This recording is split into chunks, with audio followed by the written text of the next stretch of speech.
آپ بسم کی اللہ الرحمن الرحیم۔ میں آج پشاور نیب کے دفتر میں آیا تھا، اور جیسا میں نے لاسٹ ٹائم بھی بتایا تھا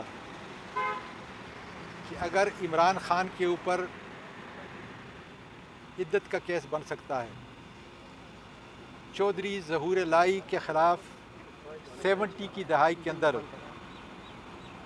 بھینسوں کی چوری کا کیس بن سکتا ہے، تو اعظم سواتی کے خلاف اپنے مکان حبیب اللہ کالونی جو ایک زبردست خوبصورت مکان تھا، اس کے بیچنے کا کیوں نہیں بن سکتا؟ پہلی بات یہ ہے کہ نیب نے کوستان کرپشن سکینڈل جو پکڑا ہے، یہ ایک تاریخی ہے،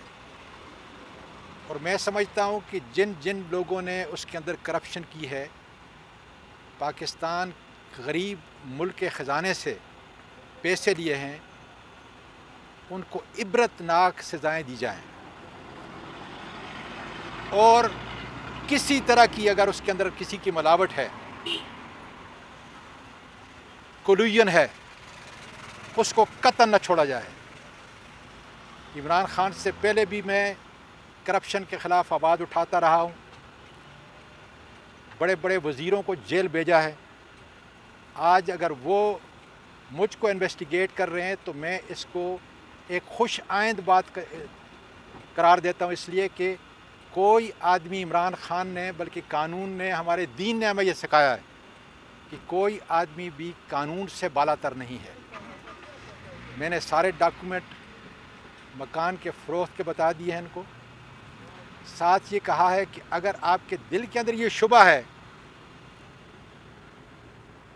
کہ میرا وہ ڈریم ہاؤس مہنگے داموں جو ہے میں نے بیچا ہے، تو خدا را پاکستان کے ایکسچیکر کو نقصان نہیں ہونا چاہیے۔ جب قانونی کارروائی کر لیں، مکان آپ کے پاس جس نے خریدا تھا وہ ریئل اسٹیٹ کا ایجنٹ تھا، اس نے آگے جس کو بیچا ہے وہ آپ کے قبضے میں ہے، آپ کی حراست کے اندر ہے۔ ایک ایک پیسہ ان سے ریکور کرنا یہ ایک نیشنل کاز ہے، اور اگر آپ کو کبھی مکان بیچ کر حکومت کے خزانے میں پیسے جمع کرانے ہوئے، تو اس کے لیے اگر آپ سے مکان نہ بکنے لگا یا کم قیمت پہ بکنے لگا، تو میں نے اندر یہ بیان دیا ہے کہ 61 کروڑ کے اوپر میں انشاءاللہ تعالیٰ اس وقت خریدوں گا۔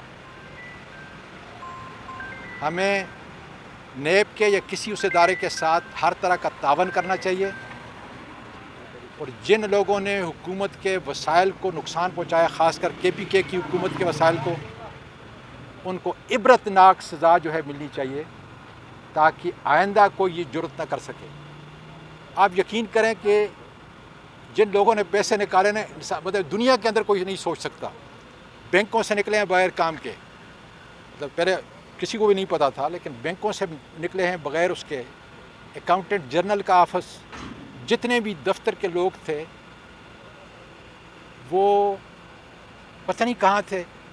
لیکن انشاءاللہ تعالیٰ ایک ایک پکڑا جائے گا۔ اور پھر میں نیب کی اس کارکردگی کے اوپر جو ہے ان کو داد دیتا ہوں، ساتھ یہ کہتا ہوں کہ جو لوگ سریا والا، اگر کسی ان لوگوں میں سے کسی نے سریا کسی کو بیچا ہے، خدا را اس کا کوئی قصور نہیں ہے، اس لیے کہ اپریل 2025 سے پہلے یہ نہیں معلوم تھا کہ خریدنے والا جو ہے وہ قوم کا اور ملک کا مجرم ہے۔ کسی نے سیمٹ کیا ہے، کسی نے اپنا مکان بیچا ہے، اس نے کوئی قصور نہیں کیا، لیکن آپ کا کام ہے کہ اچھے طریقے سے اس کی انویسٹیگیشن کریں، اور ماشاءاللہ انویسٹیگیشن بڑی عزت کے ساتھ کر رہے ہیں، اور دودھ کا دودھ انشاءاللہ تعالیٰ، پانی کا پانی ہو جائے۔ بہت بہت شکریہ۔